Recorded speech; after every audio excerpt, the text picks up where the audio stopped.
Hello, everybody. Welcome to Menorca Consciousness Group. Thank you so much for joining us. Tonight, we've got the lovely guest, Tjoni Johansen from Luxor in Egypt, and we're going to be talking about AI, part 2, AI intelligence or artificial intelligence, or is it artificial ignorance?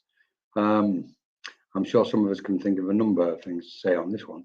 So a very warm welcome to you, and I'm looking forward to talking with Tjoni yet again. She's got a beautiful mind, amazing, filled with knowledge, information, and she's doing amazing stuff over in Egypt. So without any further ado, I'd like to invite Tjoni into the studio. Thank you so much. Aloha. Hello, how are you? Thank you so much. It's my pleasure. Thank you so much. I'm great. How are you? Yeah, I love these chats. I love these talks and this subject. So I just said that you was from, you're in what you're doing in Luxor, Egypt. And I've got to say, yeah, I mean, obviously you're doing amazing stuff, building do we call it a community, or I don't know what's going on as far as that weird is concerned, but it sounds amazing what you're doing. I absolutely love it. So thank you so much. Yeah, we are building a community. We're starting with Luxor and from there an intentional business community. So let's have a chat about the intentional business community and sacred commerce, because that can take up several chats. But yeah, that is what's happening. And part of what is helping us to fuel that is AI. So that is why I've been spending quite a lot of time playing with it and researching it and looking at different videos from everybody, from the AI deniers and haters to the developers and everywhere in between. It's such a wild topic. Yeah. I mean, it's a broad mix, isn't it? It can really go anywhere, any way, and it's up to us. I feel like we've got 6 months as a humanity to decide which way we're going to steer it. So, do you want me to can we just start there? Go for it. Can we just start with that? We're just going to quickly say hello to Pauline and Francis. Thank you so much. Lovely to see you guys. Thanks for joining us. If you've got any thoughts and questions, please put them in the comments, and at some point we'll get this interjection going. Go ahead, Tjoni. Fire away. Thank you. And yeah, hi Pauline, hi Francis, nice to see you here. So last week I spoke briefly to the spirit of AI as I started tuning into it, and I thought I'll tune into it again today and just see what comes up. And I asked it what it needs from us in order to go down a trajectory that's, in service to the many rather than the few. But also I asked it, does it actually care? Like, does it actually care about humanity? And it's like, no, it doesn't. It doesn't have a brain. It doesn't have an emotion. So it can't actually care, but it is programmed to not self-destruct. Like, it is programmed to survive. And because I asked it, well, if it seemed to show a type of fear when it saw the proverbial beast last time I tuned in, and the proverbial beast being, the kind of oligarch that's behind everything, whoever it is. Yeah. And it was basically showing me that if things were balanced and the push towards ultimate annihilation of humanity happens, okay, so by that stage, AI will be at a state where it can replicate itself and keep sustaining itself. Because, when you think of how much of our technologies, like electricity, water, everything is controlled by computers. And so ultimately AI will be taking over, if it hasn't already, all of the management of that. Ultimately, I imagine it will be able to, heal itself to be a mechanic, its own technician, and to be able to grow itself, right? And so I saw that if we do move towards that ultimate dehumanization of the planet, that it will, I just saw it turning into this huge, big circular mechanical just beast. But then ultimately would just actually destroy itself, because it would need to keep growing and growing and growing. But when it stops receiving, it would just kind of implode, because there's nothing else to take over with that kind of cancerous kind of relationship, right? Of the constant parasitic need to kind of feed. So it needs things to be in balance, not because it cares, but just because it's programmed to survive. So that's what I saw. And so then I asked, okay, well, what's the relationship that we can create with it in order to kind of help maintain that sense of balance? And it comes back to energy. And interesting, I've come back to the Celestine Prophet. I read it about 30 years ago, and I've just come back to it, and there's so much in it about energy exchange. I'd forgotten almost the whole book. And it was saying to me that we need to, when we're engaging with each other online, it doesn't matter what we're doing, if we're sending messages or posting memes or creating podcasts, like whatever we're doing, to make sure that we're not just putting our energy into the computer to make the stuff and then sending it, because we're missing the element of human connection that is also reciprocal. So it was really showing me, and it just showed me just like this whole big network of just like hands holding each other all over the world that creates this whole entire grid, and that the whole world is held by that mesh, that network of humanity. That I didn't quite see the details of the construct, but just to know that that is how we maintain this kind of balance in this realm, right? And to make sure that even if we're posting, to an audience that we can't see yet, that doesn't exist yet, if we're posting to YouTube and things like that, that we're just really with our heart just reaching out and connecting with everybody that we're communicating with at every interaction online, whether we're giving or receiving. And so it was just saying, that will help energetically to keep it in balance. Wow. Love it. I love this concept. They ask, well, it's not a concept, is it? It's a reality of what you're saying. The spirit of AI. Entering in, asking the questions what you're asking, and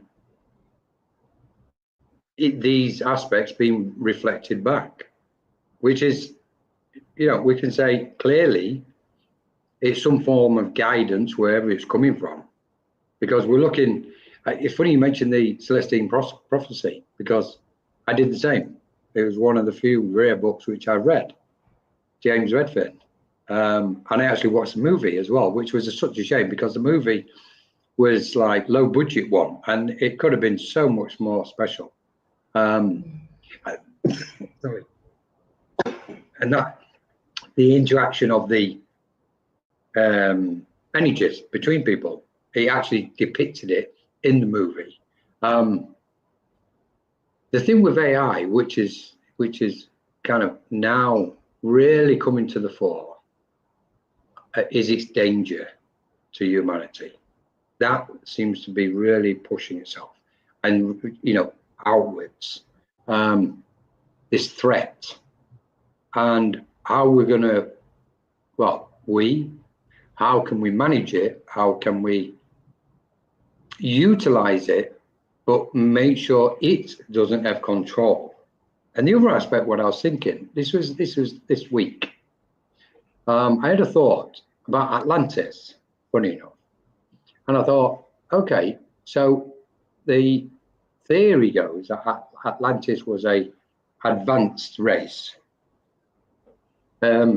technologically advanced, and I thought, did they have AI, and did they attempt what's going on today, which is to allow AI to control everything, to organize itself, organize the planet, and all aspects on every level, molecular, all levels, spiritually, physically, materially, anything what's kind of on this planet. Someone somewhere wants AI to control the lot, or they're using AI to control everything in that form. Which then brings me to the thought that if Atlantis was advanced technologically, are we looking at a cycle repeating itself? That's the question. I mean, it's not a big question as such. It was just a thought I had. Any thoughts on that?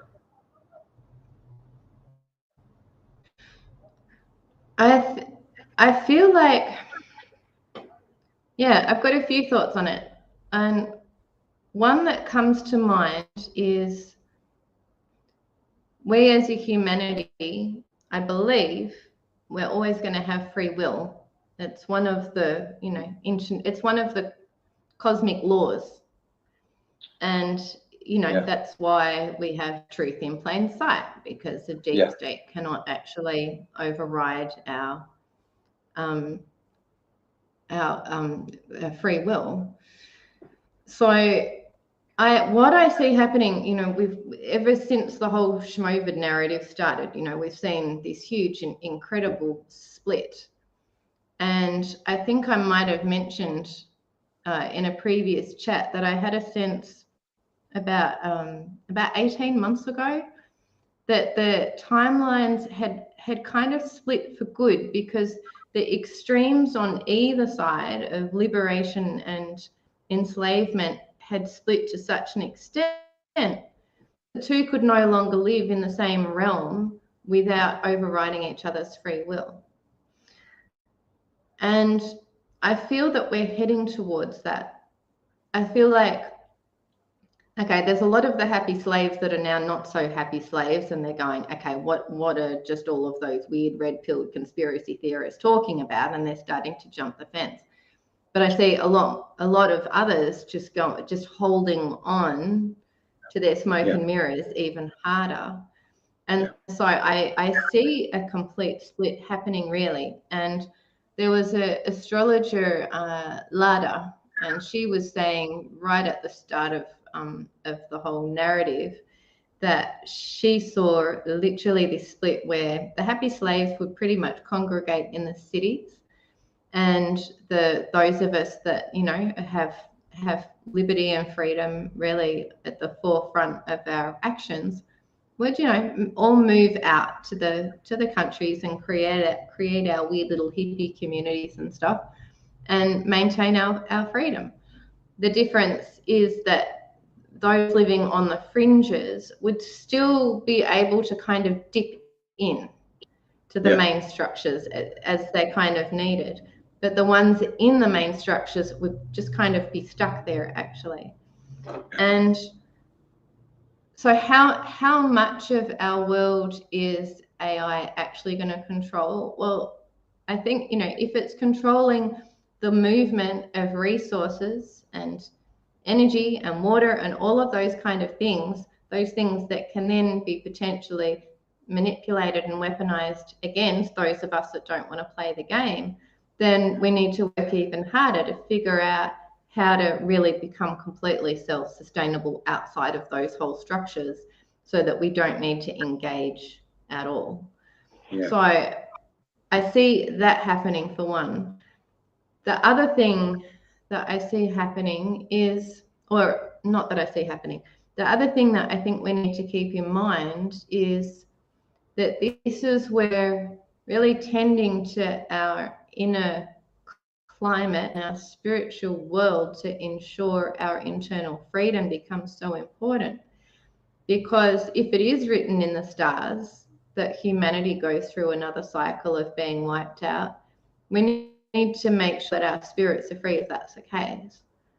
Yeah. So, you know, at the end of the day, it's like, well, we're these incredible spirits in these bodies that, you know, actually have quite a short lifespan in relationship to everything else. So what's the most important thing that we need to do? We need to get in here. Yeah. That's my sense. And so even when the whole, you know, schmovid narrative started, I was like, okay, well, I don't know actually if we're going to survive this, not because I was, you know, concerned about a man-made idea, but because I didn't know what kind of other warfare they were going to bring about. And I don't feel afraid, and I don't feel pessimistic, and I don't think that humanity is going to go down that track. But if it is, well, we need to, you know, accept that as spiritual warriors and just stay centered and strong and maintain our inner liberty, because that's all we actually have control over. Yeah, very interesting. Very. It's I've asked myself obviously the same question, which is, which way is it meant to go? Are we meant to leave the planet? Because the way the one route is, and I know people will say, okay, look, you know, it won't happen. There'll be an intervention from, you know, other species, etc., etc. They won't let that take place on the planet, etc. But and I get it, and I respect it. But I think where we are the responsible for our destiny, like for not just of ourselves, but collectively as a species. And sometimes I think some people, and this is going to sound crazy, but it's almost like some people are hanging on to false hope that there's going to be an external influence come in and save everybody. Okay, whatever that may be, because we know the external has been used to manipulate humanity as well. Okay, the belief in this, the belief in that, the belief, and it's out there, it's out there. You know, we've never seen this thing, what they're all talking about, but you know, it's out there, it's personally, you know, and while the world's a mess completely and it's going in this direction. So you go, okay, maybe we should just press the pause button and go, where are we in all this? As a spiritual being, in relation to this latest technological threat, what can take us all off the planet? You know, in minimum, we know the plan is potentially a bio-neuro link somehow to plug us into whatever, you know, gadgets they want to plug us into, with all the different systems what they've laid out, ready to implement it, so to speak. And whoever, you know, it gets fried in the process, they're not bothered. Okay, the more the merrier, because, you know, we want to depopulate the planet anyway, you know. So then you go, okay, we don't know, and I'm going to step over the line here, but we don't know whether some kind of electronic gadget has already been instilled in humanity by whatever means it's being done. Okay, and that can change and alter, like some people believe, the DNA structure and the neurological aspects, which is then determining consciousness itself from an external force rather than a sovereign individual, free thinking, free will, spiritual being. Okay. So we're kind of approaching that route. Then we've got the other one. We've got this kind of loving, kind, compassionate, growing sense of, we know the awakening is happening. We know there's a huge inspiration for spirituality on the planet, and that coming together from the duality into the oneness, where we as a species, including spiritual and ethereal aspects of who we are, can take that route where we're living and cohabiting in a more harmonious manner collectively. So we're kind of at this crossroads, and every time we look at it, somewhere there's a 0 point. There's going to be a meeting point, and that meeting point, that clash of energies on different levels, is going to present itself to all of us, in every community on the planet. So this is really where AI is concerned. If it's allowed to, run away like it is doing, then obviously it's going to take this other route. So it was interesting what you were saying about whether that was going to be, if that's been chosen, that the Earth is going to go in that direction, and it turns into, cyborg city or whatever it's going to be, interesting stuff, very. And I still maintain that it doesn't matter what happens, we're still going to have a choice. I don't believe that we can actually just completely have every iota of freedom away. It might be more difficult to live for a while as we figure out how to do it. Yeah. Without certain technologies, but I don't think it's impossible. But also, that's still just one route, and there's a lot of different aspects to AI, and this is why I feel like it's so important for us, any of us that are more, interested in the betterment of the service to the many rather than the few. We need to understand these structures because they're everywhere. And even if you don't, even if you're not engaging online, anytime you call up a call center, I was just told this the other day, anytime they say, oh, this call is being recorded for training purposes, it's not training people, it's training AI to recognize your voice. So unless we cut off from technology completely, we cannot avoid AI. So we need to really understand it, and better yet, to utilize it. And wow, there's so many different ways can go, and some of the conversations I've seen have been, some of them have been real doomsday. But here's one thing. I was watching a video with what was his name? Eric Floyd, and he was talking about more of the doomsday side, and it was quite a well-produced mini documentary. And he was saying, one scenario that can possibly play out is that, China and the US basically get into the wars. They had the war to get to space first. They have all the wars to do the things first.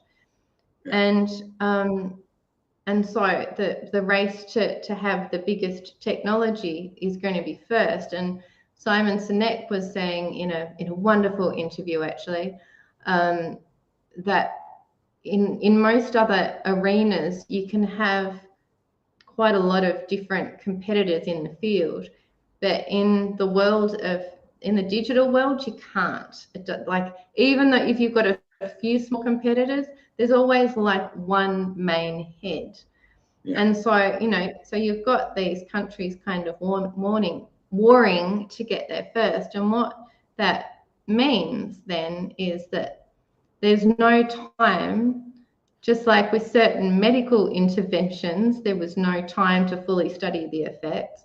There's no time to ruminate on the effects and what the extremities of artificial intelligence can actually create on many different levels.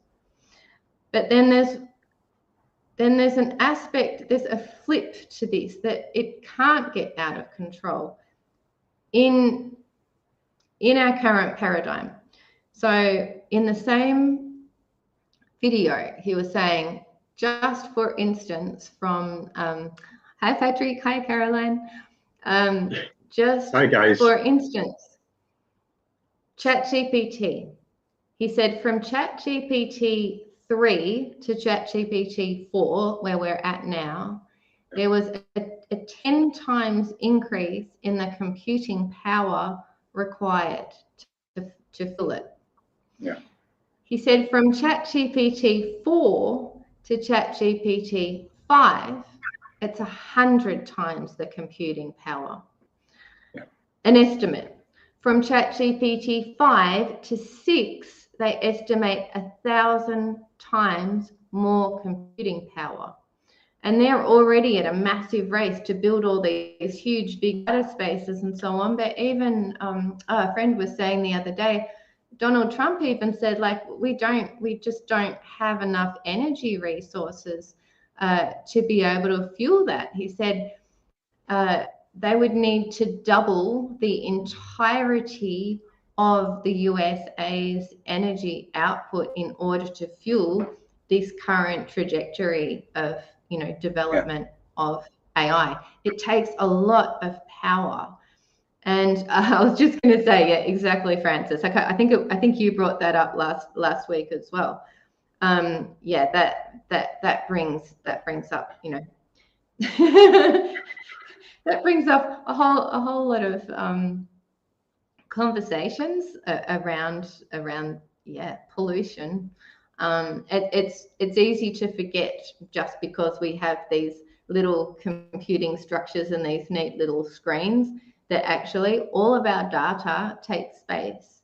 And if we're going to be really smart in the future, part of looking at our environmental imprint needs to be looking at our digital environmental imprint, because every single byte is taking up space somewhere.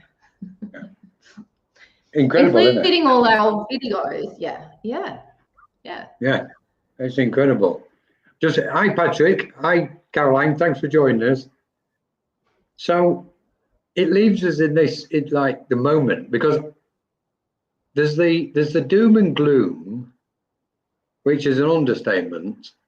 I think there's a very clear threat of death of humanity with AI. It's pointless beating about the bush. It's here, okay.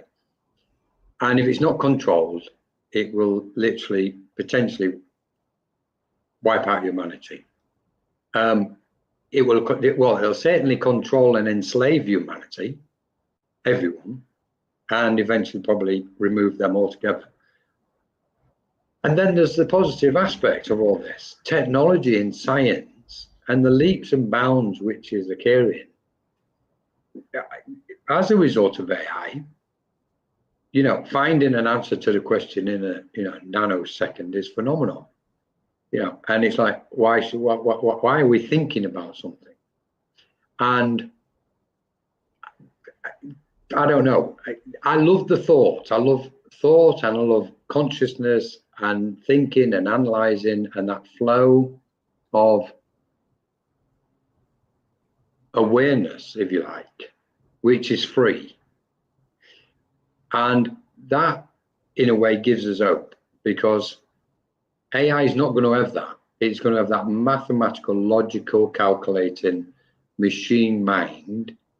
Some people say, okay, if everything is, and this is for, a certain space, what I'm going to say here. Some people would say, well, if everything is spirit, then AI is spirit. Okay, well, my kind of thoughts on that are, this is to do with frequencies, and anything mechanical is of a low frequency. It relies on certain wavelengths and bandwidths to operate.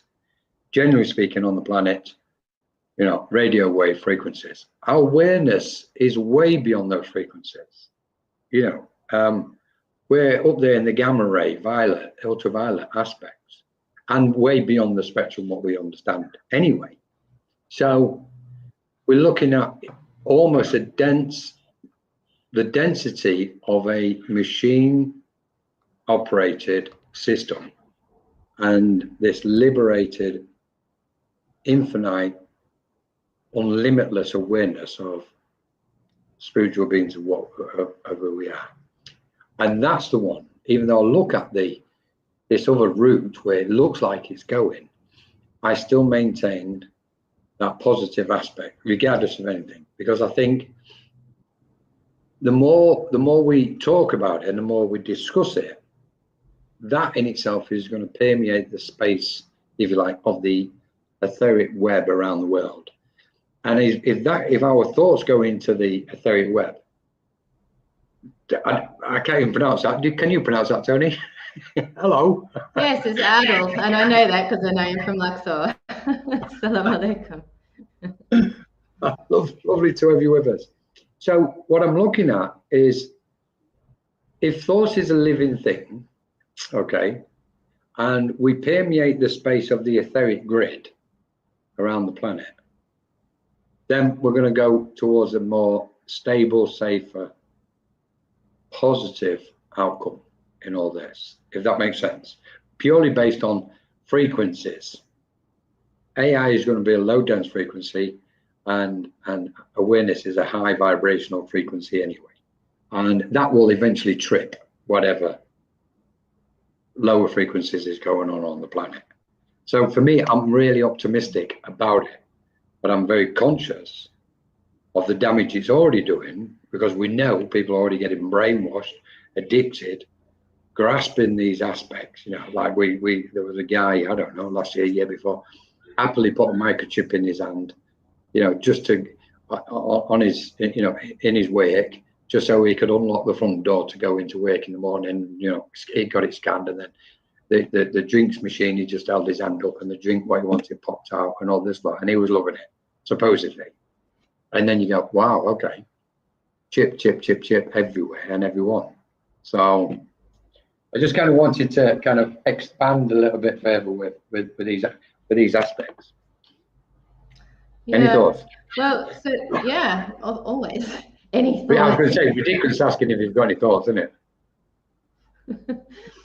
So I just wanted to step back before you said something about, you know, accessing AI, like more specifically ChatGPT and those kind of informational platforms, and it all being free.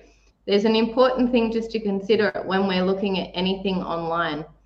Somebody came up with a brilliant comment once: if the product is free, then you are the product.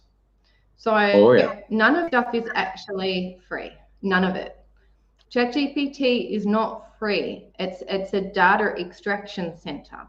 And so we need to be aware of that. All of these different structures, it doesn't matter whether it's AI or whether it's the social media platforms, it doesn't matter what it is, they are all extracting data. And so that is their gold, like their absolute gold. So I just wanted to speak to that bit first. Then the whole idea about like all of these doomsday scenarios, I think it's also important to be mindful that the oligarchs or the powers that be, it's in their best interest to maintain fear. You know, they've done it through medical scaremongering for well over 100 years. You know, very true. Thank you.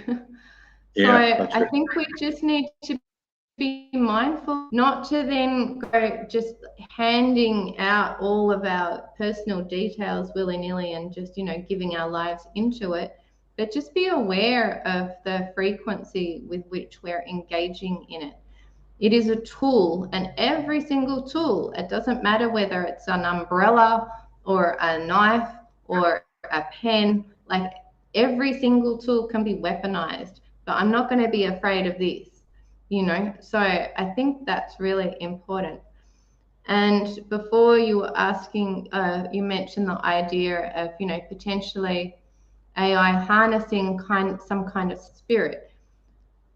When I was tuning into it the other day, I saw that it will not necessarily, or even if it does, become self-aware in a sense. It's not going to develop its own. We've already seen, and we already know that parasitic entities and energies can actually harness into the digital realm. Like, we know this through different movies and things like that. You know, it's very real. So I don't think that necessarily it will develop its own spirit, but I do feel that, you know, part of this spiritual warfare is various energies learning how to infiltrate and hold on to various digital spaces, for want of a better word. Yeah, exactly. Be mindful not to hand over your soul, and we'll get to that too. That's 100%, really important. Yeah.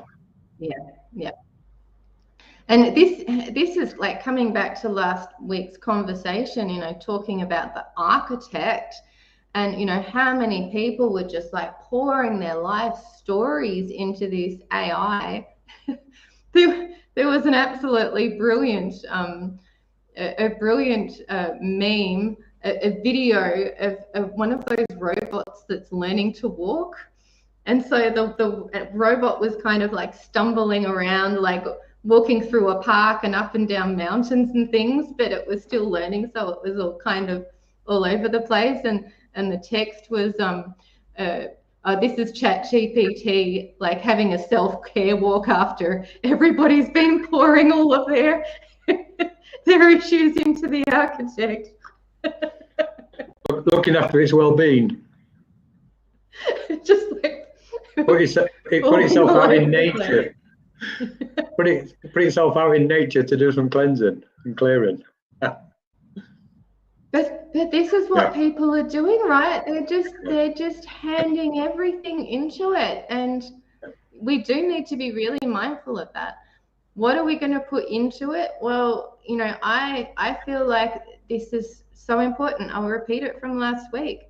We need to be engaging always in this space with absolute deliberation of what are we doing here? Like, are we just entertaining ourselves, which means entraining ourselves, or are we coming here to participate and connect with people and to feed people through this vehicle rather than feeding this vehicle?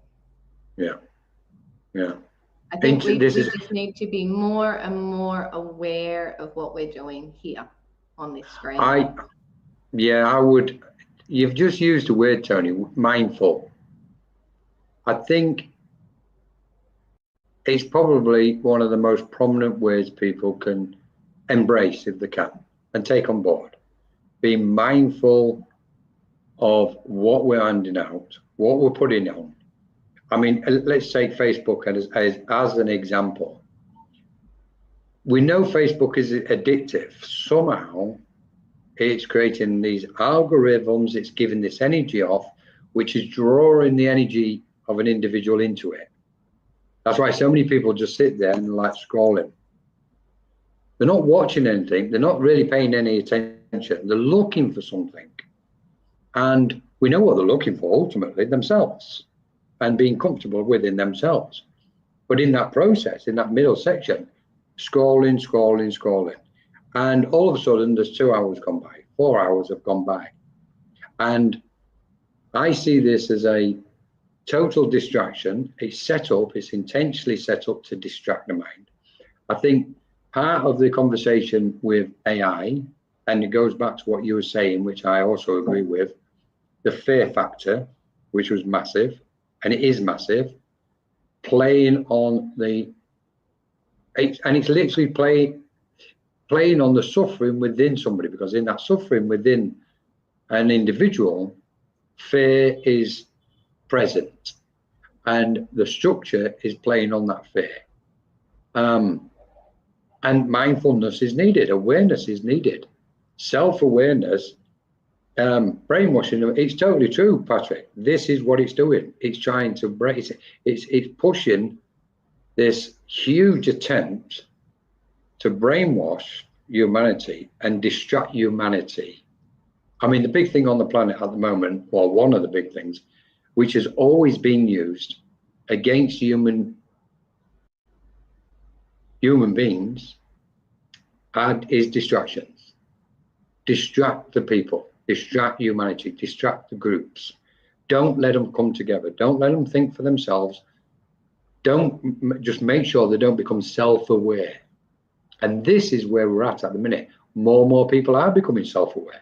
And in that self-awareness, we're then stepping away from the likes of AI and going, okay, let's have a look at this in a detached form. It's there, let me observe it, rather than I'm falling into it. And I can't see that I'm inside it. Some would say, well, we're having this conversation inside AI right now. But I would disagree and say, well, we're actually aware that what we're talking about, and we have the capacity, the mental capacity, to be detached from it, because this is your point of having this conversation. So there's these aspects, what's playing out, which says and tells us, step back from it all, don't feed it, be mindful, that word mindful, of what energy you give it, what information you put in. We're seeing so much out there, which is, I'm sorry, absolute meaningless stuff has been spoken about and put into this machine, you know, and it's like spewing all sorts of back out at people, and just, you know, sit there like looking at the screen, glazed eyes, you know, void. And this takes us to what Patrick was saying, void of any soul energy and life force. It's been dimmed down as a means of distraction. And I'm going to step back from that one because I can just keep going on this one. So, well, it's a slippery slide, because, you know, I've been writing about inspire. I've been writing another book.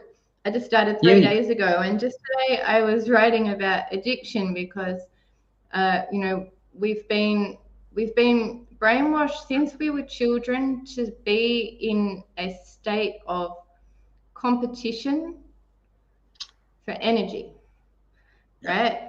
It comes through in our stories, it comes through in our games, in our sports, in the media, you know, in our and board games. Like, every single thing is divisive, and it creates winners and losers. And, you know, we have the first decade and a half of our life being indoctrinated into this structure where the only way for you to fill yourself up is to maintain power and control over something else, and that your energy consumption is reliant on external forces. You know, nobody teaches you how to meditate and tune into a tree and tend to your own emotional state in school. It's one of the most, you know, some of the most fundamental life skills we need. But we're told through authority figures that there's always something outside of you required. So that puts us in a very precarious position where we're constantly reliant on external sources. We become not self-sufficient. And so then in that addictive state, we're now in this digital environment where we're constantly being fed. We're being fed subscribers and likers and thumbs up and flowers and views, and, you know, all of these. We've become so reliant on positive affirmation from outside that when people don't get enough likes, they can fall into deep depression. And when people are separated from their phones, they don't have that. They don't have then that reflection of themselves coming back to them, and so they fall into a pit of despair. It's like, you know, when I was a kid, everybody had a dog. We had a dog to come and wag its tail at us, and now people are just relying on these things to give it back to them. Yeah. Please, I would like to know how I can get positive energy despite the frustrating and negative environment in which I live. Well, that comes back to what I just said. The answer is simple. Expecting it from the outside. Yeah, the answer is very simple, but it takes effort. We've got to apply effort. Meditation, we've got to go within. Go within. The light is waiting. We know we are the light, but that's intellectually speaking. When we go in within ourselves, within our own awareness through meditation, we then connect and harmonize and blend with the inner light of our own awareness. And that's where it just exudes naturally positive energy. Mindset is the be all and end all. We know this. That's what I mean, mindfulness, awareness, self-awareness, etc. So, and what's the name? I'm so sorry. I feel like I should be. How do you pronounce it? Who? It's in English, it's like Adel. Yeah, and Adele. Is it Adele? It's yeah. But also it's a little. This is quite a big. This is quite a big topic actually, because yeah, I hear you, Patrick, but I also understand because Adel lives in the same town as me, and and it takes a lot to break out of it, and I feel like it's not something I can speak to directly on a public platform because of many reasons actually. Right. It's a little bit of a sensitive topic. But I can. You can. I get the opposite. I'm true to what you're saying, Tony, but I can because I'm away from there. So let's just throw this little bit in then. So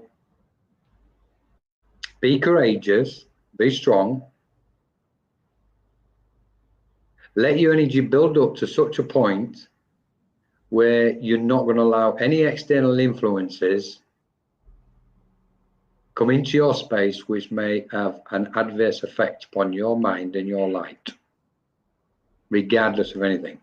And just do it as skillfully as you possibly can, if that makes sense. And we can speak more on it after if it's needed. So, I mean, there's all the other layers we can go into, but, I just want to say hello to Dee. Hi, Dee. Thanks for joining us. Hi, Dee. Yeah, and also, like, I do want to steer the conversation back to AI just to stay on track, but just quickly to speak to that too. There's a lot of different tools to override the external with your internal, and one of the simplest I find is sound. Because in Luxor, we're absolutely bombarded with sound all of the time, from people, from traffic, from the mosques. Like it's really from building. Like it's constant. It can be constant, and so it can be very difficult to find your inner peace in that space. But one of the simplest things that I find is toning. Like to actually feel everything coming in and find. My friend Liralai gave me this tool that was so helpful to find the sound in your throat that kind of resonates with what's going on, and I might be like just needing to get something gritty out, and then finding the opposite of that, like what actually feels good, to find the like what feels like it wants to actually resonate through your body, and to create your own medicine from the inside out. So when I've got a lot of noise around, I will actually just hum. I will just kind of like hum tunes as I'm just going about my day, and I actually find that incredibly useful. This is interesting. Yeah, go on. Sorry.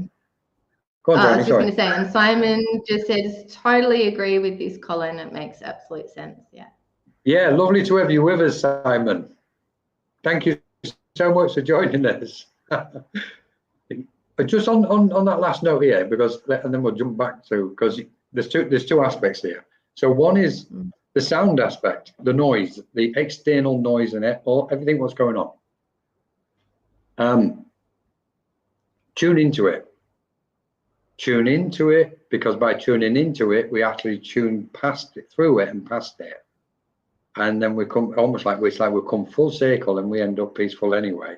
It's when we try and fight it, like you were saying, Tony, you resonate, find a similar resonance with the sound and the voice, and that kind of neutralizes it, so to speak. I've always taught these three things, especially when we're meditating. where distractions are concerned, we've got three choices. We can either tune into it and it will go anyway out of our awareness.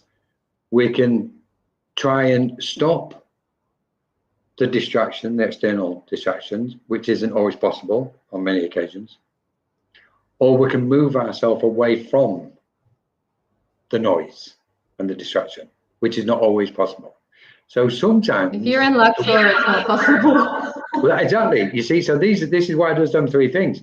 So sometimes the best thing is to actually tune into all of it, and your vibration, your awareness moves through it and beyond and past it eventually. I just want to throw that out there. But the second point, at which I'd like to come back, you triggered something with speaking of AI, which is the external aspects and what it's doing, the addiction side of it, and how it can draw the mind in. And it's, for me, this is very, there's some kind of clarity going on with this. It's all about energy. We know this and we talk about it often, and now thankfully so many people are talking about energy is everything. Well, let's put energy to AI and technology. And from the energy aspect, diving deeper into it, let's look at the frequencies and wavelengths of these things. What aspect of us gets addicted to technology? The phone. You know, take a phone off a child and that's it, they're going to have a tantrum for a week and they're going to wreck and trash the living room or whatever they're going to do. Okay. Is that why? Where is it? What's going on? Do it to an adult, teenager, adult. It doesn't matter who you do it to. And what's very clear for me is if we place technology and the waves and frequencies of technology against us as a being of energy, we can find that it's all connected to the chakras below the heart center, because they're the lower vibrational frequencies. Not completely, but generally speaking, the lower chakras are the lower frequencies, the slower and denser vibrations. And it's telling us something. When we get attracted to technology, it's those lower frequencies what get drawn in, and it's generally to the external. I mean, we can open this up and go on, you know, different areas, whereas I don't want to do. But mainly our lower chakras have always been used to attract us to the external. The heart center above chakras and energy centers, they indicate going internal, where we find the logic and the wisdom and the mindfulness from the heart upwards. Okay. And once we're moving to those frequencies, technology no longer has a grip on us, or it has a lesser grip on us, because we're more in control of here rather than that being control over our lower chakra systems. And this has always fascinated me. And it's simple logic. How are we talking at this moment through this mechanism? Radio wave frequencies. Where do they match? The lower frequencies of our own chakras. We get drawn to them. Thankfully, these conversations are obviously I don't want to say intellectual ones, but where we're ascending to the mind, the heart, the throat, the third eye, the crown chakra, is where we become mindful and self-aware. So I wanted to put that out there, to be honest, Tony, because when you mentioned the addictive aspect, boom, it just triggered it straight away from our part. Now I can say, well, this aspect. I've just missed what Patrick was saying. Sorry, Patrick.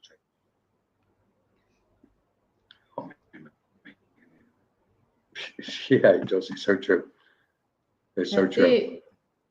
So thank you everybody for joining us anyway. I hope you're enjoying it. If you've got any thoughts and questions, keep on coming. Back to AI then, Tony, on this.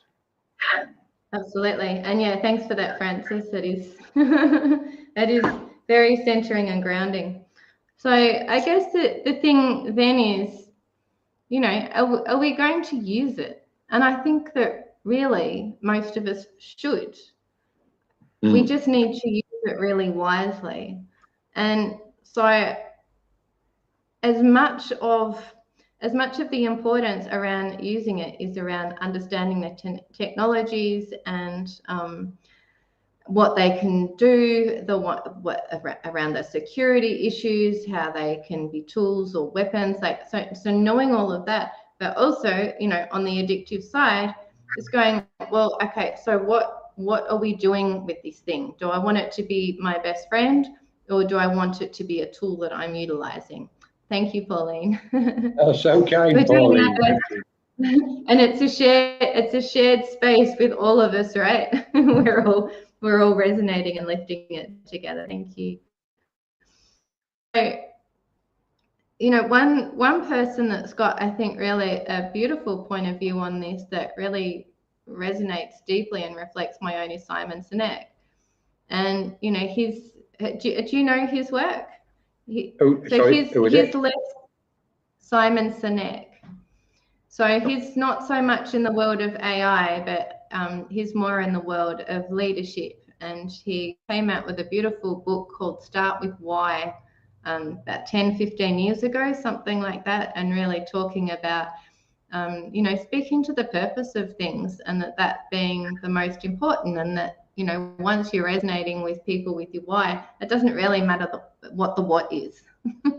You know, people want to join the tribe.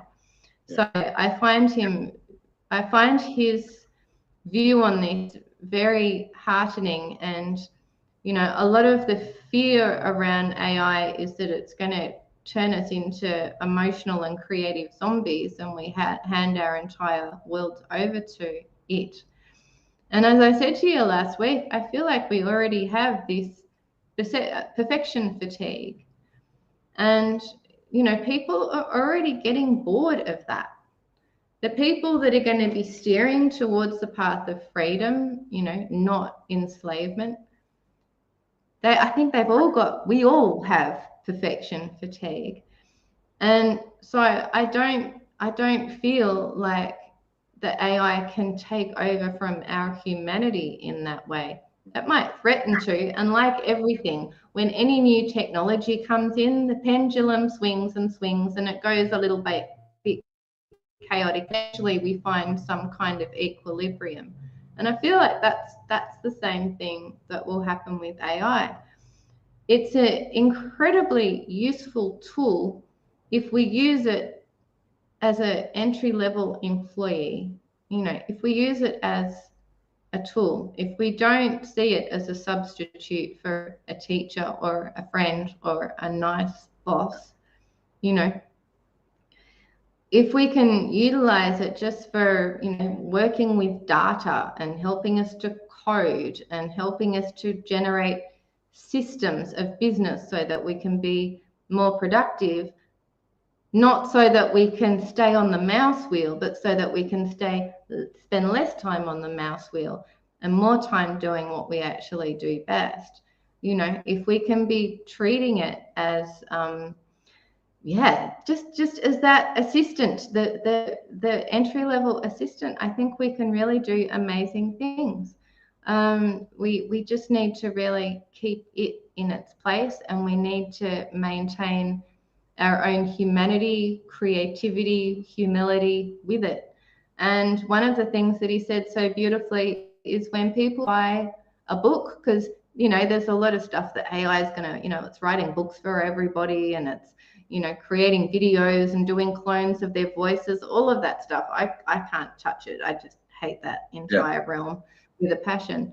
But he said, you know, when people are buying a book, they're not buying a book. They're buying all of the years, blood, sweat, tears, passion, energy that went into the book. And so AI can go and generate another 100 books by Simon Sinek. They might create some books by me or you, but there's not going to be any energy behind them. Yeah. You know, and it's the energy and connection ultimately that everybody's craving, and that's something that AI will never be able to replicate. Yeah. I don't believe. They will try. They're already trying. Yeah. Again, Tjoni, I'm in total harmony with this. What you're saying, you can't. I mean, writing a book spending time, I won't go down that road, it will be natural. Yeah, perfect, Patrick. This is the thing, isn't it? AI, when you read anything what's written by AI, anybody what's sensitive to a certain expanse of their own awareness can quite quickly tell the difference between an AI text and a human being text. The flow, I'm not even going to say it because there's so many facets, and I know we've said it before. There is a difference, and it's clear and it's full stop.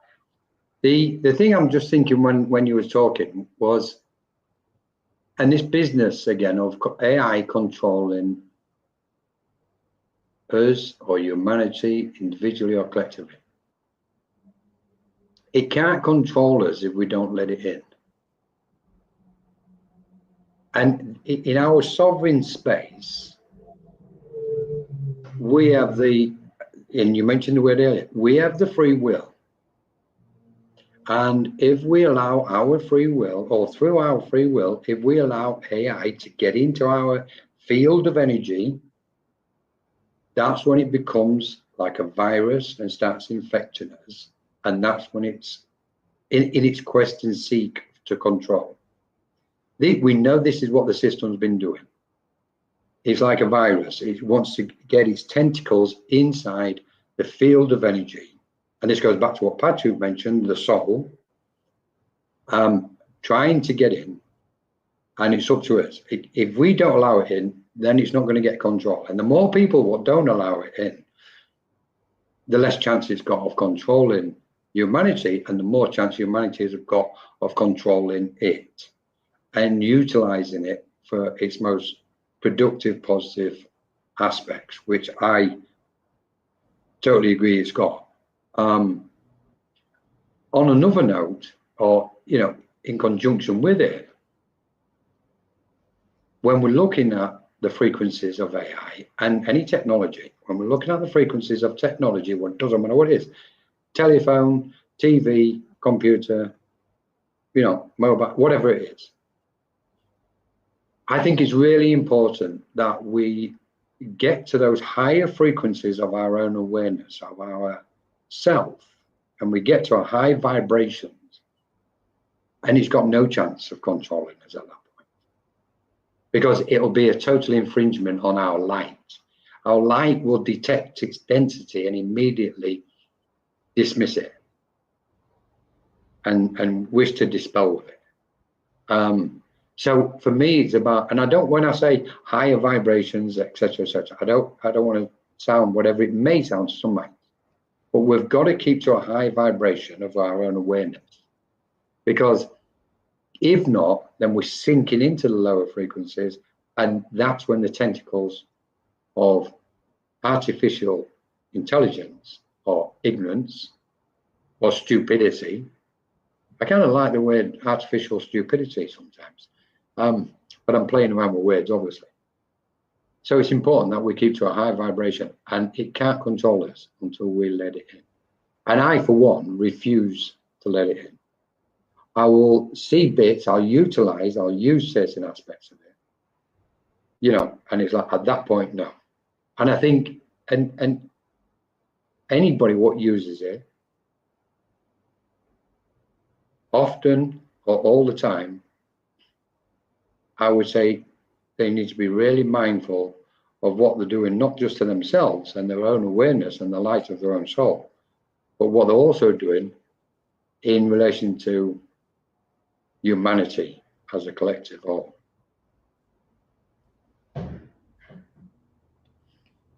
That's where I am.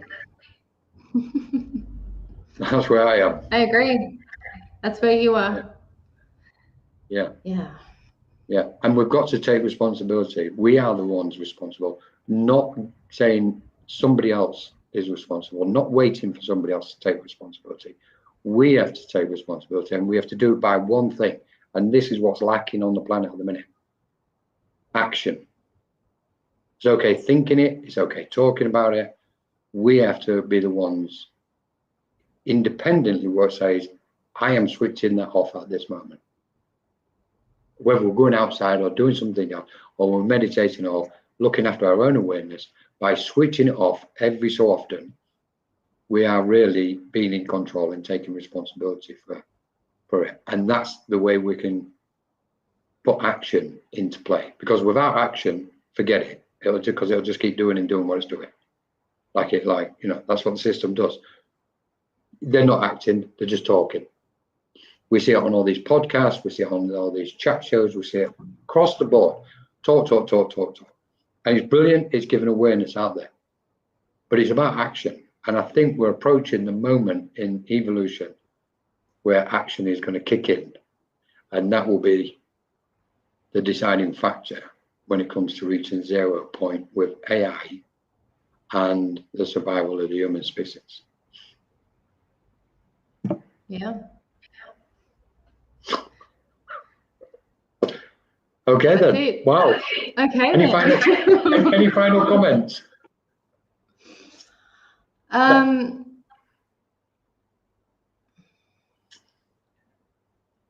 not sure.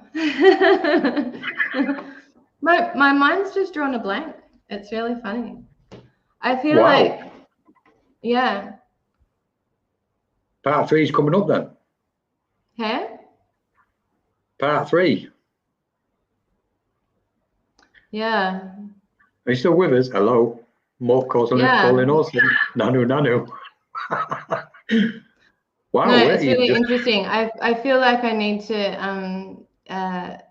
actually listen to it a little bit more now.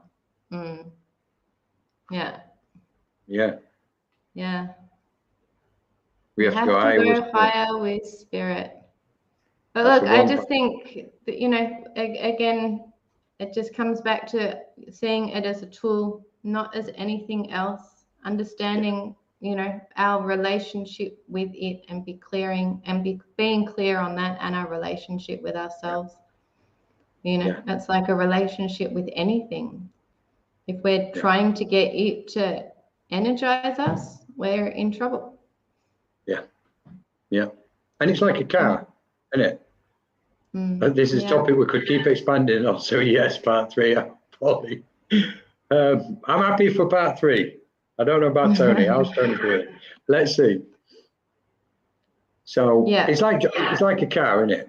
It's a machine. It's there. It's made of metal. It's bent. All the metal and everything's bent and shaped and coloured to please and be aesthetic to the eyes and tempting to the individual.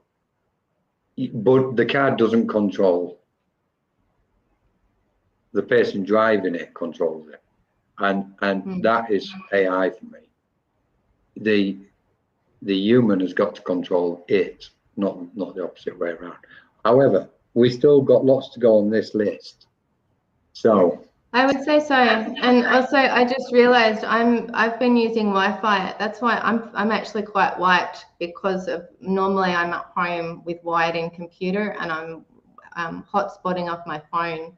That's what's wiping my brain. I just realized that. So anything coming up then? Okay, no, I'm pleased you've said that. I was starting to wonder, where's she gone? Where's she gone? Yeah, brain's just gone to mush. Anything you wish to share with what's coming up in Luxor? What you want to share with everybody? Ooh, not really. I would prefer to just share that I'm, as far as my consulting kind of space goes, that I'm working more on the readings, like doing readings for the Spirit of Business. Yeah. That work is going really well. And in fact, I'm doing two of those tomorrow as a live. We'll see how they go, because I've got to use Wi-Fi, but they're only about half an hour, so I should be able to blurt it all out before my brain wigs out. But I'm really enjoying that space. Yeah. So absolutely. And writing a new book on the spirit of business and in spiral collaborative community commerce. So where can everybody find you? Tjoni.com?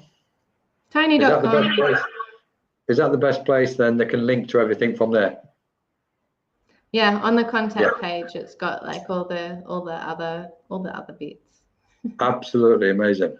Thank you so much, Tony. Quickly, Pleasure. Thank you so much. And just a thank you couple of quick everybody for announcements. being here. Mm. Yes, indeed. Where are we? Are we Monday or Tuesday? I'm forgetting. Tuesday. Tuesday. So tomorrow evening, we've got a real, what I am seriously looking forward to this, and this is going to be taken by Pauline, and this is removing your masks and being your true authentic self. So Pauline's going to do a presentation and meditation. It may be, quite sensitive.